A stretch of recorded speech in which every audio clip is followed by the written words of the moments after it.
Welcome to another Depeche Mode, the podcast. Recording this on May 22nd, we are mere weeks away from the premiere of the Depeche Mode film M at the Tribeca Film Festival in New York City. I know many of you, your weekly listeners, devotees to the show, will be heading to New York City to check out that premiere, and I'm really looking forward to hearing your responses and talking with specifically a friend of the show from the Depeche Mode Global Fan Group, Rob Rom. I know that he will be heading there next month. So no new news to share this week on the podcast. However, as I've been teasing over the course of the past few weeks, this week we're going to talk all about the B-sides and which ones you enjoy the most. So I titled this ranking the B-sides, and I'm not really going to do that myself. I'm going to share with you some thoughts this week, but what I found was an article from Far Out Magazine, a UK publication, and they write quite often about Depeche Mode, and so a lot of the content that I have on the show comes from Far Out Magazine. Now, last week they had done an article wherein the author went and decided to go and rank his own B-sides, his favorite B-sides. So I'm going to run through this article, share my thoughts, and then I'll give you some further thoughts on the B-sides. I've compiled a list here. I did strip out all of the instrumentals for the sake of this week's podcast. These are all only vocal B-sides that we are talking about this week. And of course, I'd love to hear from you, as always, TalkShowNerd at gmail.com. Or if you're enjoying this up on YouTube, leave a comment there. So let's get into this list. The top 10, in their opinion, Depeche Mode B-sides. Coming in at number 10, Ice Machine. Far Out Magazine writes, an unusually chilly cut from the future Erasure songwriter. The B-side to their first single of 1981's Dreaming of Me, Ice Machine soldiers into stirringly glacial stings of evocative drama, exploring faded memories and their mysterious presence in the dark room and the shouts of the boys in the factory. The band's Essex hometown post-industrial malaise hovers all around this wearily ruminative synth-pop traversal. Wow, that was quite the word salad there. Listen, this is a really interesting track because it harkens to Depeche Mode that we grow to love in the albums that would follow, and yet you're looking at a track here that came from Vince Clarke, and so that's a bit of a shock. I mean, the shouts of the boys in the factory is a line in and of itself that could have been lifted from, something in Placed on Construction Time Again, for example. So I think a lot of this, without knowing the background of how this particular B-side was constructed, I think could speak to, the band's involvement, Martin's involvement as well, in a song that, again, evokes what eventually would become of Depeche Mode, even though it's written by a founding member that left the band shortly after its release. Coming in at number 9, Fools. Following Wilder's recruitment in '82, his classically trained expertise brought a sophisticated heft to their subsequent arrangements, opening the door to Intrepid Sonics of 1983's Construction Time Again. Recorded at John Foxx's The Garden Studios, the band's eager embrace of the emerging sampler technology made possible with the Synclavier 2 yielded the flip to Love in Itself, one of a handful of tracks Wilder gifted the group. Buoyant yet bristling with an abrasive snap, Fools' infectious hooks ring in your ears far longer than its A-side. And listen, Fools is a track that, much like a few of these on here, including the next one on the list, is a track from that era that I actually find myself visiting, especially when putting together playlists, more often than a lot of the other tracks that you would find on Construction Time Again. And I think it speaks to, as we go through the list of the other songs here and the completed list of the vocal B-sides, the strength of Depeche Mode overall. And the subjectivity for us as fans, and why I get excited about the possibility of the quality of those 4 unreleased Memento Mori tracks that we should get sometime between now and November. Coming in at number 8, In Your Memory. Total classic, right? Like, I don't even need to say anything after that. This song is just fantastic and should have been included on an album. One of the most chaotic exercises in their entire output. Alan Wilder was let loose on samplers with extra help from his E-MU emulator, E-MU emulator, and the sonic wielding of a metal pipe for its beefy, percussive thunder. Was born a classic B-side, offering a deeply quieting counter to People Are People's glossy thump. In Your Memory's only flaw is the nagging feeling that there should have been more Wilder songs following his brief but fruitful songwriting spell. Coming in at number 7, and this one goes out to, as I mentioned, Rob Rom, Fly on the Windscreen. By 1985, Gore was seriously coming into his own, and the moody, leather-clad spectacle that came to define the band had been cemented in preparation for their 1986 gloom pop offering. Black Celebration, whoever's idea it was, the band went with releasing the bang average, it's called A Heart, for their 85 singles compilation, a cut so behind their creative ambitions that Wilder looks positively fed up in its cornfield music video. A mordant skulker detailing Gore's existential musings of love and death, recorded at Berlin's legendary Hansa Studios. Fly on the Windscreens, the eerie grooves were the real taster for what was to come. A sooty slice of acidic pop that was so good they included its final version on the next record. Coming in at number 6, Pleasure, Little Treasure. 1987 was the year they broke into America. Music for the Masses and its subsequent tour, captured on D.A. Pennebaker's Film 101, eagerly landed on the state's country and rock foundations, setting the stage for guitars that would dominate the 1990s. They even yielded a tongue-in-cheek cover of Bobby Troupe's Route 66, one of my favorites. The Beatmaster mix is just fantastic. Brimming with confidence and explosive zest, the B-side to Never Let Me Down Again was described by Fletcher as a good old rock and roll song. And he wasn't wrong. Pleasure Little Treasure is charged with the whirlwind energy of a band on the road who know they finally made it. You know, and Pleasure Little Treasure is one of those ones that initially, when the album was released, I didn't even consider it to be a B-side. I know that it's been included on many of the album versions, but this wasn't one that I ever thought to be a sort of a proper B-side. Coming in at number 5, Dangerous, which is interesting because the lack of the other B-sides that would come off of Violator on this list, spoiler, is somewhat surprising. Don't worry, I'll be talking about Sea of Sin and Happiest Girl a little bit later. But by 1990, even the UK's most committed naysayers couldn't resist Violator's effortless alternative pop cool. Let me stop here really quick. I just want to go back to Pleasure Little Treasure really quick. If you have insight on this, let me know. I should have done a little bit more research, but like I said, that song has been included on various versions of the album, and they performed it live, which wasn't typical for them to do that for a B-side. So again, I sort of question its B-sideness.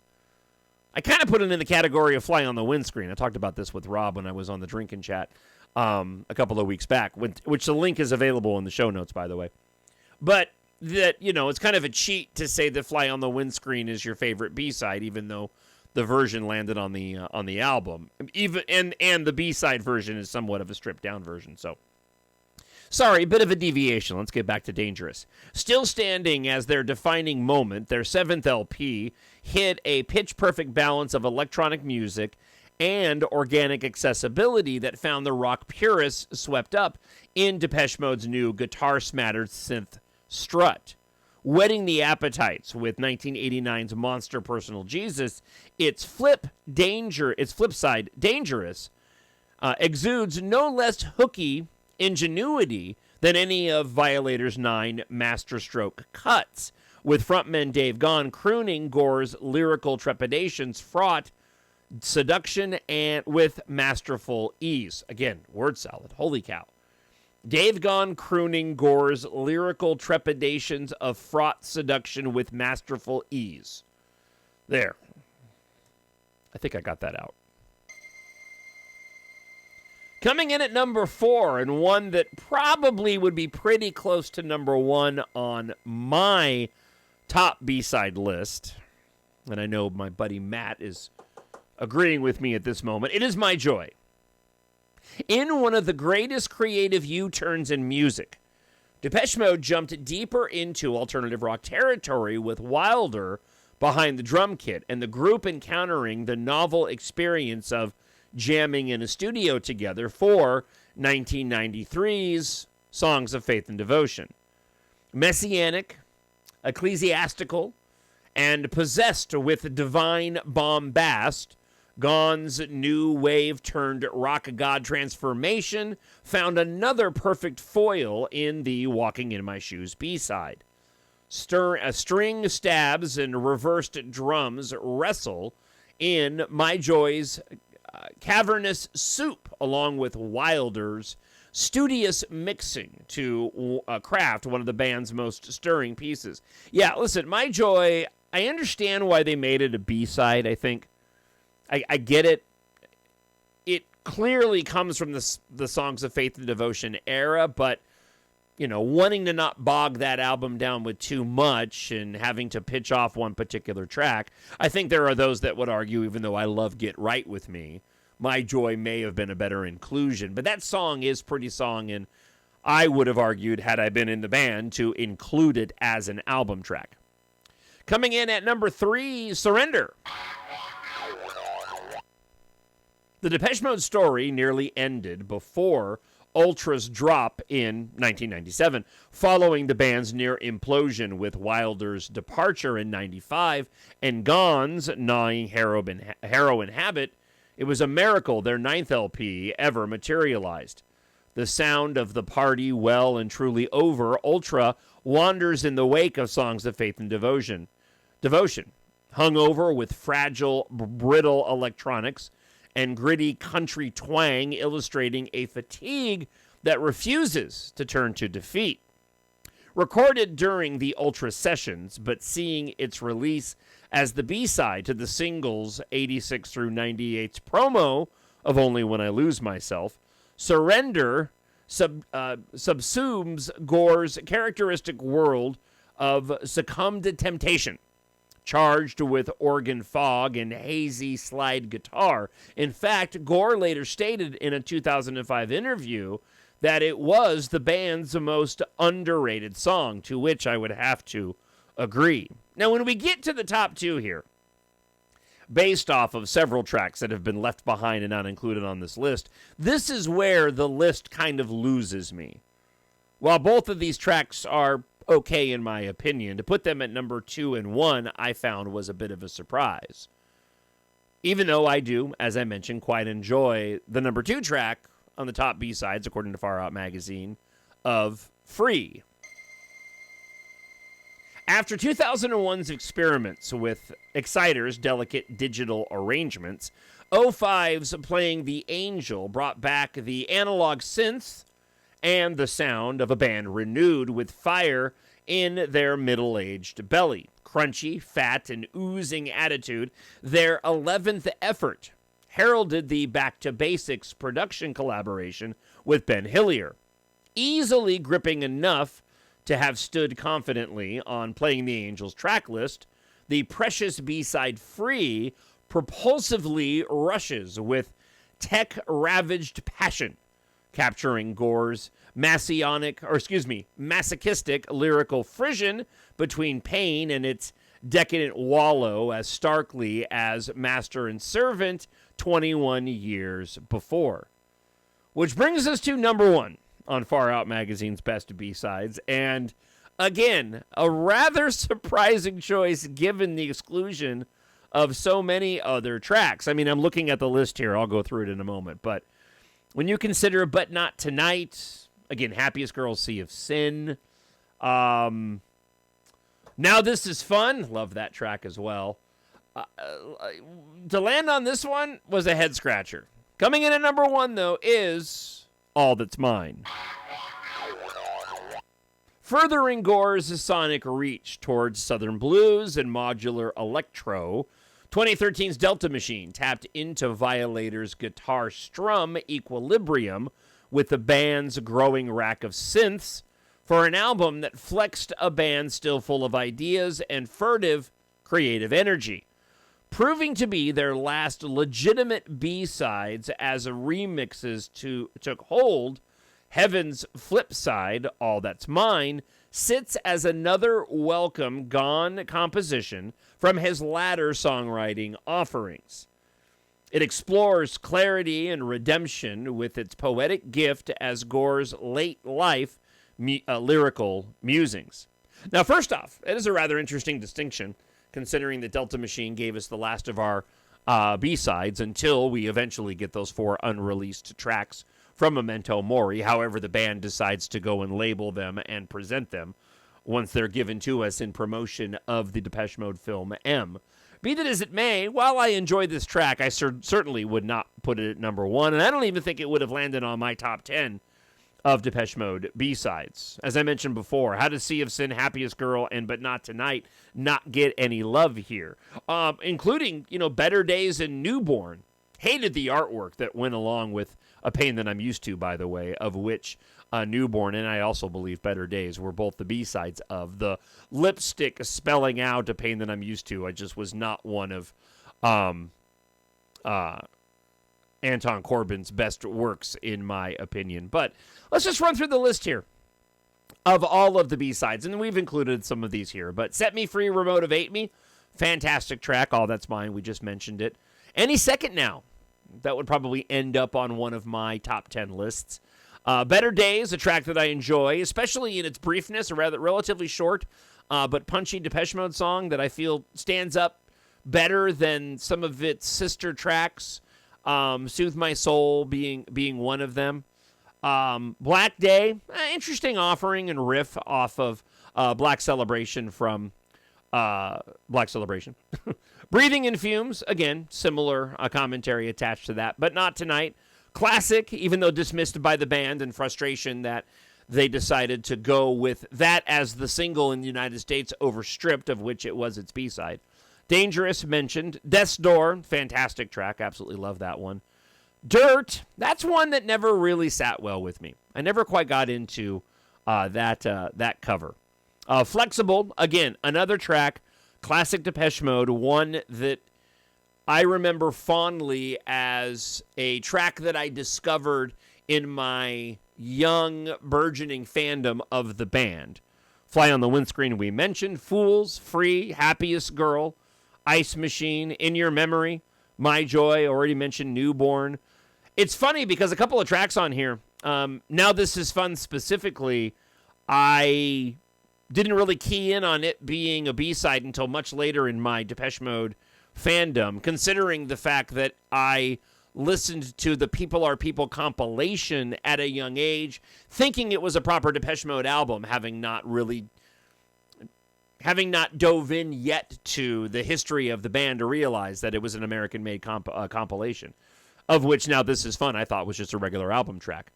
Oh Well, one of the first times that Dave and Martin truly collaborated, in Martin creating the track and Dave going and putting the lyrics on top of it. I quite like that song. Pleasure Little Treasure, we mentioned before. Route 66, Sea of Sin. Shout, another track that I love, similar to the commentary to Now This Is Fun. Surrender was mentioned, and Work Hard. And again, another B-side that I absolutely adore. So, curious to get your thoughts. If you want to rank your B-sides, I'm happy to go and share those with the rest of the listeners to the podcast on next week's episode. In the meantime, let's get to your emails, your listener feedback this week. Andrew Cooper writes this. When I saw Martin Gore playing pickleball, I wondered whether he won by 3-0 and then departed saying, I'm only here to beat you 3-love. I don't know if I've ever heard like a Depeche Mode wordplay joke before. That one was pretty good. 'Cause I'm only here to beat you 3-love. P.S. John, feel free to use this on the next show. Oh, I did, Andrew. Happily. Let's make it clear. I beat you 3-love. All right. Howard was the one who actually spawned the inspiration for this week's podcast, and I've been holding on to his email for quite a long time. He writes, been a while, John, but I'm still enjoying your takes on Depeche Mode and Star Wars. I ran across this article from just a few days ago, and I was wondering your thoughts on it. It was the Far Out Magazine Top 10 Depeche Mode B-sides. For me, I'd say my top 8 are this. Now, he went and actually included some of the instrumentals as well, and maybe it was cheating for me not to do that, but that's what I did. Agent Orange, Route 66, Mephisto, Collide, Dangerous, Sea of Sin, Christmas Island, and But Not Tonight. I love that Christmas Island beat. I dig that track. Hope you and the family are well, and thank you for sharing your podcast with us. Very respectfully, Howard Kemple Jr. Thank you, as always, Howard. It's great to hear from you. Also, Glenn1965 wrote in and says, Hey, John, it has been so interesting to hear other devotees' dream set lists. I had no idea how hard it would be to select so few from such an expansive catalog. I have to say I gave up. I think I read this last week, but I'm reading it anyways again. My table is covered with the 50 on the short list. Looking forward to the next topic. B-side of choice is Dangerous, hands down. The B-side should have been on Violator too. Yeah, I'm pretty sure I read that last week, but so good I read it twice. Listen, that wraps up the show for this week. As always, I thank you so much for taking time to check out the show. And if you enjoy reading science fiction, if you like watching science fiction movies, I wrote my science fiction series, EMBARK, with movies in mind. Wanting to know what it was like to create my own space opera science fiction adventure, like George Lucas did, of which I was a fan of Star Wars, even a fan before I was a fan of Depeche Mode when I was 5 years old. But I also wrote my books, and especially EMBARK Book 1. I wrote it as if this was the book of the movie that I was most excited to go and see that wasn't Star Wars. I set it in the future, 2172, wherein air and space flight travel has replaced car culture. It was inspired in part by Depeche Mode, because Depeche Mode is my life. Life in the so-called space age, the world we live in, and life in general. Depeche Mode does play a large part in the underlying themes, wherein Depeche Mode's music has a lot to do with life in and of itself, right? The main character is actually a massive Depeche Mode fan. At a time in the storytelling of my books, the music of the 80s through the 2000s is nostalgic and popular among the characters of the story. They also feature references to Depeche Mode, both direct and indirect, while telling an exciting science fiction space opera saga. After Earth faces its end, follow pilots Taft, Katha, and their crew on a journey of survival across the galaxy as they fight for their future far from Earth. Listen, it's a fast-paced, action-packed science fiction adventure without an agenda. I hope you'll go to Amazon.com and purchase EMBARK Book 1 today. 7 books in all in the series, available in hardcover, paperback, audiobook, ebook, and free if you subscribe to Kindle Unlimited. Again, Amazon.com and search for Jon, Jon Justice. Thank you so much for checking out this week's episode. I'll be back again next week, and I hope wherever you are happy, you're healthy, you're safe. God bless, and I'll talk to you then. Bye.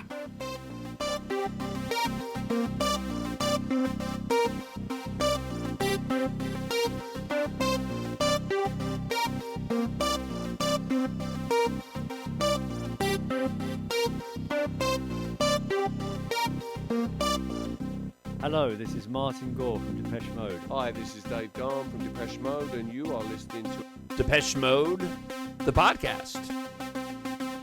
My Nerd